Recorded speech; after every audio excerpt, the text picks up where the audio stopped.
Hi, everyone. Judge Andrew Napolitano here for Judging Freedom. Today is Thursday, January 25th, 2024. Colonel Lawrence Wilkerson joins us now. Colonel, thanks very much for sharing your time and your expertise with us. It's much appreciated. I want to start with Ukraine, Colonel. Earlier today, Rishi Sunak, the Prime Minister of Great Britain, made sort of an offhanded comment that British troops are prepared to fight against Russian troops in Ukraine. What do you think of that? Very frankly, I think he's an idiot. He certainly has no military experience and no experience of the British military right now, which is, shall we say, somewhat lacking, particularly in its ability to fight on the ground. They simply don't have the numbers. They have similar problems that we do in terms of end strength. So that was a ludicrous statement. One wonders why he would make that statement, as we speak, not literally as we speak, but this week, President Biden is still trying to negotiate with the Republicans in the House of Representatives for this $61 billion aid to Ukraine, accompanied by a $13 billion aid to Israel. And of course, he's still meeting with resistance. Republicans are demanding other concessions involving immigration, not a topic for us to discuss. But one wonders, do you think Ukraine is on its last legs? And if it is, where would that 61 billion even go? I do think it's on its last legs. And I think the answer to your question is no one knows, but I could make a really good guess that it would probably go into every criminal network or criminal enterprise or otherwise offline enterprise in Ukraine and maybe in some of the surrounding areas. I think it's becoming more fundamental in the Congress. I'm hearing some people say things, staffers mostly, but that their members are really not very content with this whole thing. It's not just the idea of politics, domestic politics, and border security and trade you this for that. Right. That's a lot of it. But there are some people who are really growing tired of throwing money at something they are increasingly becoming aware is not something you should throw money at. It's a losing proposition. You know the neocon mentality well. You worked with those people on a daily basis for many years. We don't even have to mention any names, but those people that always want to see somebody else fighting a war, those people who think that the American government can use Ukraine as a battering ram with which to drive Vladimir Putin from office, they've been proven profoundly wrong. I think this adventure in Ukraine has been a catastrophe. 500,000 deaths of Ukrainian young men, 10 million refugees, Ukrainians who've left the country, a government on its last legs, a government that doesn't even have the people with which to operate this equipment, even if we sent more of it there. How do the neocons take a loss? Will they just divert our attention to Israel and Gaza? What will they do at such a disaster as Ukraine? It's an excellent question. I'm wondering the last 24 hours what Victoria Nuland is thinking right now. She sort of epitomizes the neoconservatives in power right now for me. Right. And the battle between her and the other gentleman who might be the Deputy Secretary of State is becoming a battle royal. It looks like she's going to be beat out. And wink and blink and nod and nudge, my characterization of the administration is going to turn out without a nudge. I hope that's true. If she's disappearing, if she's departing, then that's a good victory for those who think the neocons are just simply insane. Yeah. But it's not the end of them. They are very resilient. They'll keep on going. I mean, you and I have watched Senator Graham, who I think epitomizes the neocons in the Congress. I don't know if epitomize is the right word because he's so extreme on this, but anyway, he publicly advocated to the president, did so on Fox News, that the president should attack Ukraine, not attack Houthis, but attack Iran, not attack Houthis, but attack Iran. So these people really never met a war uh, that they didn't like. Last And I want to see Lindsey on the front lines. I want to see Lindsey somewhere near the front lines. He is. I'll say it outright. He is a coward par excellence. People who stand up on their soapboxes and ask for young men and young women who increasingly come from, because of the recruiting challenge that the Army has in particular, the lower classes in America. Not that that hadn't been who goes into the infantry throughout our history, but those people ought to stand up and tell Lindsey Graham to shut his damn mouth. All right, I'm going to get under your skin. Here he is, Senator Graham, Victoria Nuland, in flat shoes. Secretary Austin and the Biden administration is failing our troops in the field. I admire him. He's a patriot, but he's not doing a good job protecting the soldiers. I asked him a couple of months ago, Joey, what you were talking about. Is there a red line? Would you tell our enemies publicly that if you kill an American, we're coming after you? Without Iran, there are no Houthis. The Houthis are completely backed by Iran. I've been saying for 6 months now, hit Iran. They have oil fields out in the open. They have the Revolutionary Guard headquarters you can see from space. Blow it off the map. Blow it off the map.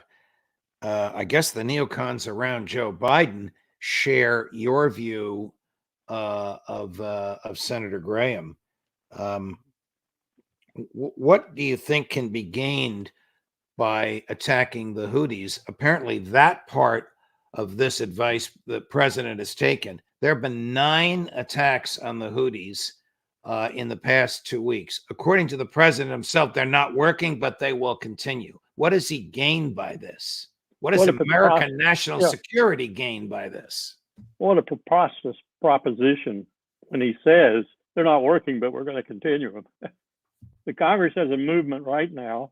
I don't think it's going to succeed. We tried to do it with the Houthis before when we were backing Saudi Arabia fighting them and killing people left and right, including blowing up a school bus with 48 children on it with our Raytheon-made bomb, by the way. We've been trying to get the Congress to bring the War Powers Act into the situation. Easily done. It's privileged legislation. It doesn't stand debate. It goes right to the floor. We got it done under Trump. We got it passed in both houses, but Pelosi knew it would get passed in the House, but knew Trump would veto it. So that's the only reason she backed it, scarlet woman that she was. So we got it done, but we didn't get it passed because Trump vetoed it. That's what the Congress needs to do, because this is an illegal act in accordance with the Constitution and the War Powers Act. So what you are discussing is this abominable piece of legislation vetoed by President Nixon because he thinks it cramped his style. In reality, it transfers war-making power from the Congress to the president, an absolute and profound violation of the Constitution itself. You're the first person I've talked to in a long time that realizes that that's what it did. Yes. That's what I used to teach. Right. Hey, this was not a good act that the Congress put together. No. They surrendered their war power. And when the president fights a war or puts American troops into harm's way and tells them to act violently, and there is no declaration of war, he has to give War Powers Act notification to the Congress, and they can enact legislation to negate what he's doing, to order him to stop. He then, of course, can veto that, and then they need 2/3 to override it. It's a rigged system that transfers constitutional power. James Madison said, if the president can both declare war and wage war, he's not a president, he's a prince. Madison wrote the Constitution to keep those powers separated, but that's not what we have today. But yeah, Madison also said the sure parent of forever war is a president who can do that. Correct. Are there any serious defenses, military defenses, Colonel, remaining for Ukraine? Do not the Ukraine military leaders and President Zelensky himself recognize that they're on their last legs? They have to. They simply have to. But it's very difficult, given the political situation surrounding him, to do any kind of backpedaling. He had an opportunity to when he was looking at a possibility of a stalemate that could be turned into a negotiated ceasefire. But he's gotten past that point now. Russia is past that point too. I listened to Sergei Lavrov at the UN yesterday. Sergei is always articulate in whatever language he's speaking, English, Russian, German, or French. And Sergei made some mention of what had just happened with the Il-76, the Aleutian that was shot down with some 84 prisoners of war on it that were headed for Belarusia in order to be an exchange for Russian soldiers. And I think Sergei was telling the truth as far as he knew it. And I suspect we're going to find out that truth if we don't obfuscate it and hide it. And that is that someone in Ukraine shot it down. Well, look what's happening now. They're getting desperate on the ground. There is no command and control to speak of, certainly not from Kyiv all the way down to the ground in the battery. So some Ukrainian down there who's desperate, he's been shot at and droned and bombed and artilleried and everything else. And he sees this Russian plane flying and he lets loose and he brings it down. That's what we're headed for now. Right. We're headed for this indiscriminate killing and maybe worse, because people get desperate. They'll do a lot of things they wouldn't do otherwise. Here's Russian Foreign Minister Sergei Lavrov at his articulate best, being interviewed by CBS News, articulating his view that it's the view that you and I share, the people watching us share. The U.S. is using Ukraine as an instrument of war. Would that we had a Secretary of State as intelligent, self-controlled, and savvy as this man. Anybody who is sincerely interested in justice, including justice being established in the relations between Russia and Ukraine, which would involve, of course, stopping the Western policy of using Ukraine as an instrument of war against Russia, we would be ready to listen. President Putin repeatedly said that it is not true when somebody is saying that Russia is against negotiations. Actually, Antony Blinken said this in Davos a few days ago. It is not true. Russia was always emphasizing that any serious proposal which would include the discussion of the situation on the ground, of the origin of this situation, and of reaching a solution which would guarantee legitimate national interests of Russia and Ukrainian people, we would be ready to discuss it. Isn't that a very credible world leader? You couldn't get any more explicit than that. He just laid out everything necessary for the other side to be as accommodating as he's being and to start negotiations. But we won't do it. We are simply caught up in this rhetoric and this imposition of domestic politics on top of whatever else is happening, because that's what's driving Biden. He doesn't want to do anything that might harm his chances of being reelected. It's nonsense. I agree with Sergei, his implication there that Blinken is not his counterpart. He simply is not. We need somebody with the acumen and the skill, diplomatic and otherwise, of a Sergei Lavrov there. I don't see anybody in this administration that even comes close. Switching gears, the International Court of Justice will rule tomorrow on the complaint by South Africa against Israel. You and I and many of your colleagues who've come on the show, some of them your former colleagues in the military and the State Department, are of the view that South Africa made a very strong case. The ruling is going to come down at 7 o'clock in the morning, Eastern time. What will happen, as you know, is that this will go to the Security Council, and the Americans and probably their British puppets will veto it. So that's where it will die. But I would think, assuming that they rule in South Africa's favor, I would think that if they do rule in South Africa's favor, this is just terrible for the Israelis and the PR war around the world. Don't you agree? It's another blow. I listened to Yossi Alpha His formulation was this way, and Yossi's not, he's not a bleeding heart, but Yossi says, okay, he's being harassed majorly by the Israeli people, even came into the command room, even came into the Knesset, who want their hostages back. So he's saying to them, I'm going to get your hostages back. On the other hand, he's saying complete victory is all I'll accept. Complete wiping out of Hamas is all. Those are incompatible objectives. Yes. They can't be met. And Avigdor Lieberman was right when he opined just a day or so afterwards. He said, it's all about politics. He doesn't want to go to jail. He wants to stay in office. As long as he's in office, he can't go to jail. So he wants to stay in office. He wants to drive this war all the way to the next election that they hold. This is insane. I mean, now we got domestic politics in Israel and Netanyahu, the worst possible aspect of those domestic politics, wrapped up in this bloody war. I don't know if you know this General Eisenkot, who was the time that Colin Powell was Secretary of State. General Eisenkot was Chief of Staff of the IDF. He's retired. He's a major general. He's now in the Israeli War Cabinet.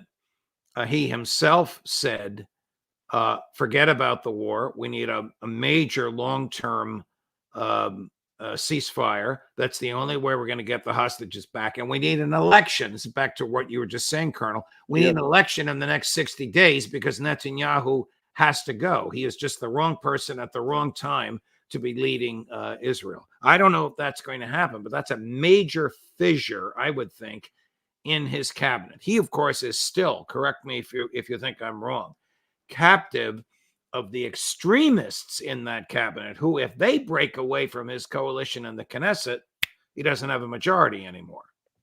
And what you're saying there could lead to the fall of Israel as a state.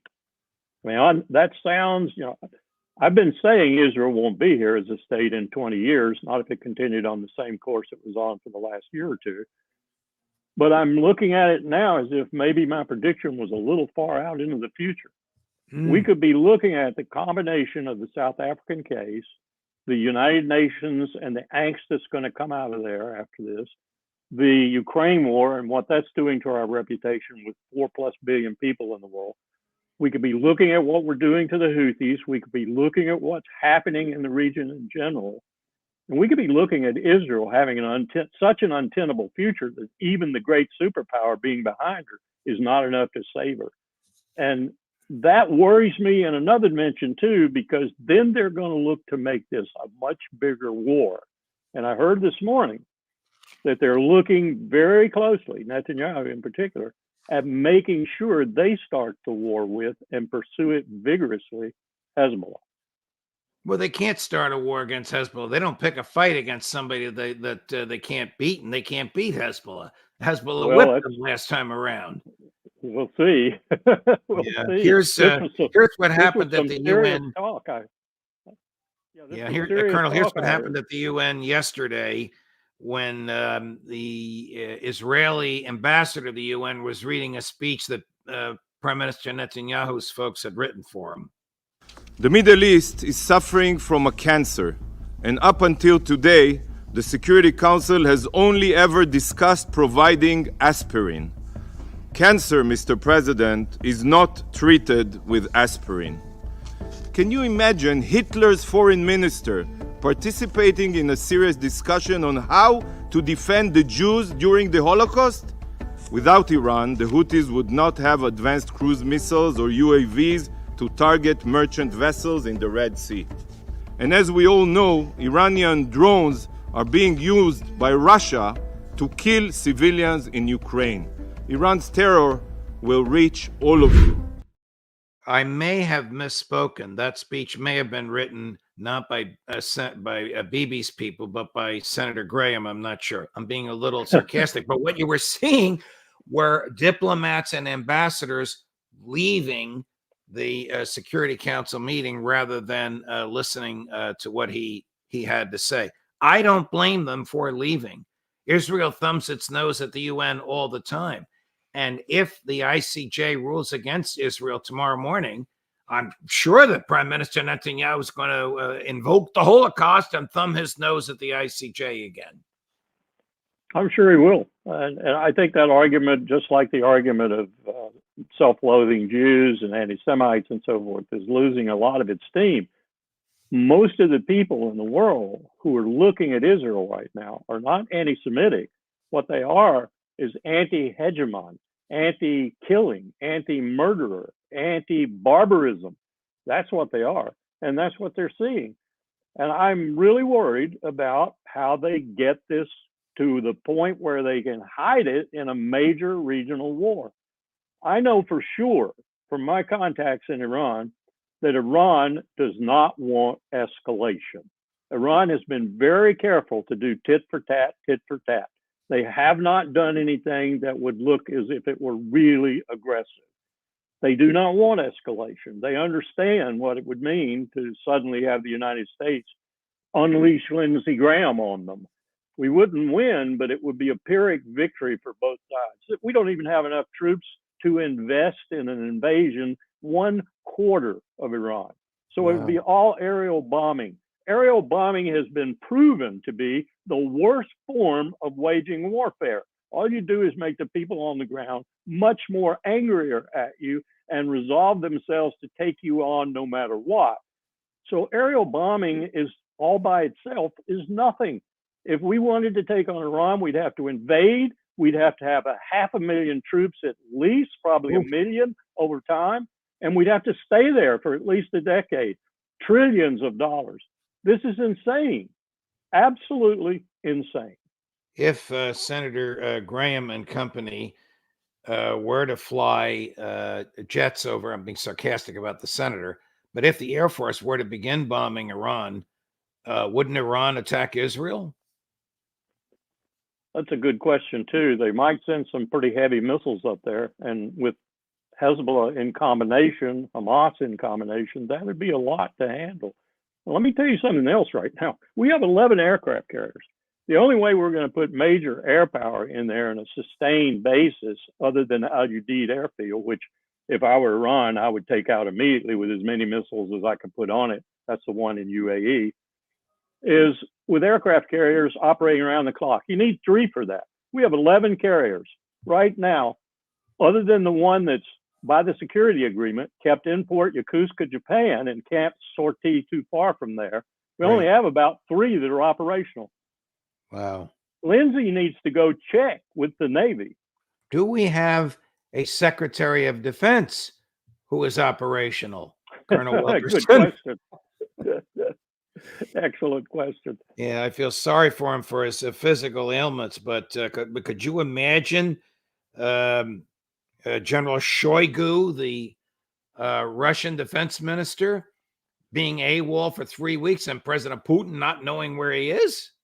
I can't. And I can't believe some of the things Austin has said, too. I'm sure he's saying it on Biden's behalf, but his remarks about Ukraine, we'll fight Ukraine to the last dead Ukrainian is essentially how you interpret them. Yeah. Before I let you go, we put together a clip. It's a montage of Americans and one Western leader. I'm not sure who he is. He's a British voice saying that Putin has already lost. You'll get a kick out of this. The answer is Putin's already lost the war. Putin has already lost in terms of what he was trying to achieve. In many ways, Putin has already lost. Putin has already lost this war. And that is Russia has already lost this war. In short, Russia has lost. They've lost strategically, operationally, and tactically. The last of those is the one that galls me the most. The preceding ones are all politicians in various degrees. But for General Sullivan to say that, Jake Sullivan's the one, remember, who said that the Middle East was so quiet it hadn't been that quiet in 20 years. About a week before 7 October. Right. These political folks will say anything that suits them at a given moment. You and I know that. The people watching us now know it. Colonel Lawrence Wilkerson, it's always a pleasure, sir. Thank you for coming back. I hope we can make this a regular thing at a time that's convenient for you. Take care. Thank you. All right, my dear friends, Colonel Wilkerson was terrific. Bear with me for just a moment while I get to the calendar for tomorrow, because tomorrow, of course, we have the roundtable at 1 o'clock in the afternoon and Professor Sachs at 2 in the afternoon. Professor Sachs will be devouring the opinion of the International Court of Justice, which comes down at 7 in the morning. But at 9 in the morning, we have Craig Murray. Craig was the only journalist permitted in the courtroom when South Africa made its case and Israel made its defense. And he'll be on giving his thoughts of what he saw and heard and what the court ruled right here at 9 o'clock Eastern. Judge Napolitano for Judging Freedom.